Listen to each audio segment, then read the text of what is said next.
на Република Македонија. Така што, еве, тоа што е започнато, тоа што денес ќе се освети на вистина, ќе постане една точка, едно тежиште духовно и културно и се разбира туристичко во Македонија, потоа ќе си најде своји форми во животот на секој граѓанин. Така еве сега во платформата оној дел. Инаку на платформата има два дела, нели, приземен и на првиот кат, па потоа во средината е оној простор кој тука некаде лифтот може да носи знатижелници до она место каде што се сечат по висината крстот и краците. Така, во центарот на крстот, точно. Така. Краците се инаку долги по 20 метри, што значи во ширина 40 метри и во висина 67 метри, да.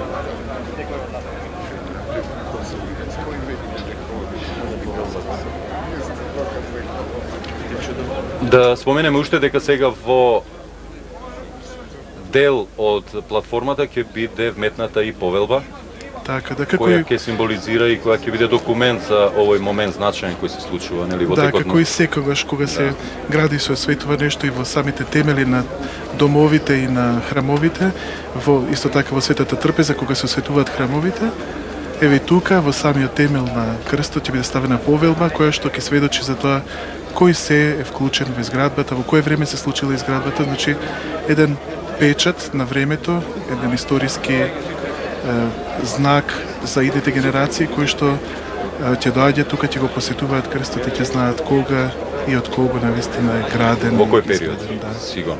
Во сутеренот инаку на платформата се гради, веќе вие рековте, почитуван професоре Златанов, се гради црква со форма на четирилистна детелина.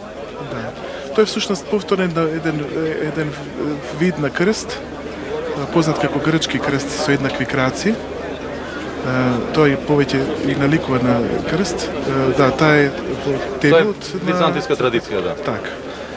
Така, и тој ќе биде практично еден параклис сега за самиот почеток, бидејќи секогаш овие објекти се пропратени, потребно да има заради потребата на верните еден малечок храм, кој што подосна се разбира ќе биде пропратен со тој голем храм кој што се предвидува во овој комплекс до самиот крст. Так, инаку во радиус околу црквата ќе бидат распоредени 10 простории што во подоснежната фаза од изградбата ќе бидат украсени со фрески. Така да. Како и сите оние пропратни простории во црквите и во манастирите кои што се тремови, трпезари и така натаму. Значи се во духот на таа православна традиција. И тоа е навистина важно заради тоа што сето она што го имаме, сето она што го градиме, треба да биде практично надоврзано, надоградено на таа света традиција, на тоа свештено предание на православната црква од овие 2000 години натаму. Така, инаку овој грандиозен објект, црквата како и целата бетонска конструкција е можна естетски профилирана, значи и во приземниот дел на платформата ќе бидат украсени делови со травертин, мермер и пикован гранит во комбинација на црвена и жолта боја, додека на металната конструкција веќе може да се види бојата, таа е бојасана со златно-жолта боја. Така, да, тоа уште повеќе ќе го засилува тој светлосен ефект, тогаш кога ќе биде запалено целото осветлување. И токму заради тој ефект и бојата е таква. Имаме можност да видиме и снимки од хеликоптер на овој простор. Моќната Македонска радиотелевизија еве овозможува и покрај што е ова мощно и високо место сепак да го доближи до своите гледачи. Целиот овој настан значаен и од сегашна, но и од историска дистанца. Така да.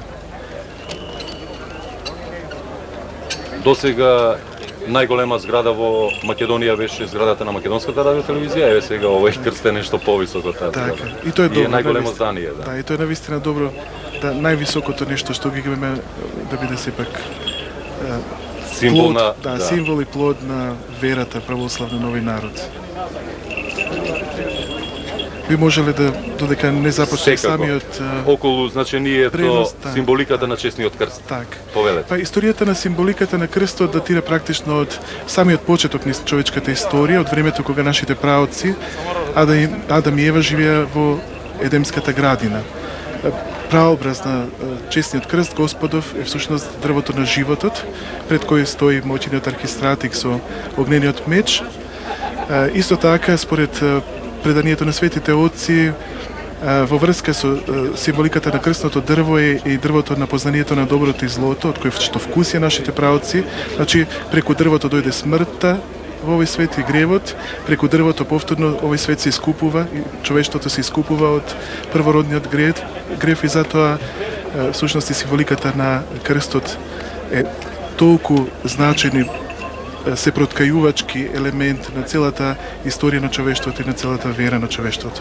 Токму затоа и Свети Јован Дамаскин, кога зборува за честниот крст во своето точно изложување на православната вера, тој вели: секое дело и секое чудо Христово е навистина возвишено, божествено и прекрасно, но најпрекрасен од се е честниот крст Христов, зашто во него смртта е победена, со него прародителскиот грев е уништен, адот е испразнет, дарувано ни е воскресението, дадена е силата да ги надвладееме животните маки, па дури и самата смрт. Еве само што благодарам, да можеме да проследиме малку. Сега и секогаш и во вечни векови.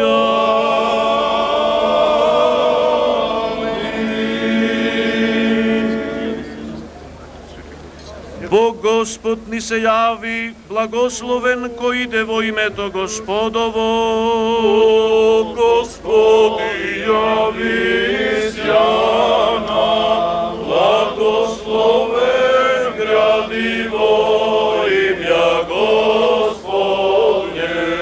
О, Господи, јави сјана, благословен градиво имја Господне.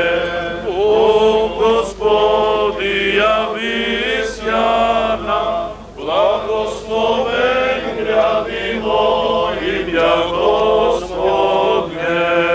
Сега ние грешни понижени, да побрзаме пред Родица и да паднеме пред неја покаяние, извикувајќи од длабочината на душата, владичице милостиво помогни ни.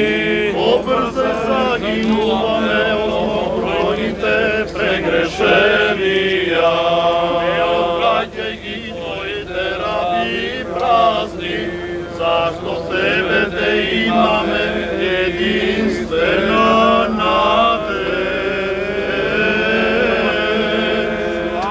Отцу и Сину и Святому Духу, и ние и присно и во веки веков. Амин. Богородице, никогаш нема да престанеме да ги молиме твоите сини, зашто ако ти не својшна молитва за нас, кој би не запазило сега слободни, нема да оставиме владичице од тебе, зашто ти спасуваш секогаш твоите раби од секакви зла.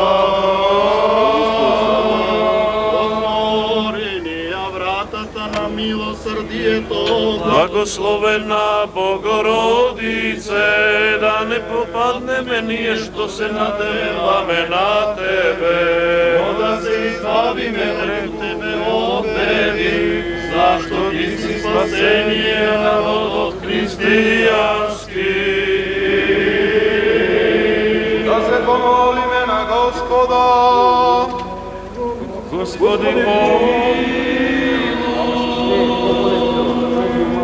зашто си свет Боже наш и тебе слава ти вознесуваме на Отца и Сина и Светиот Дух, сега и секогаш и во вечни векови.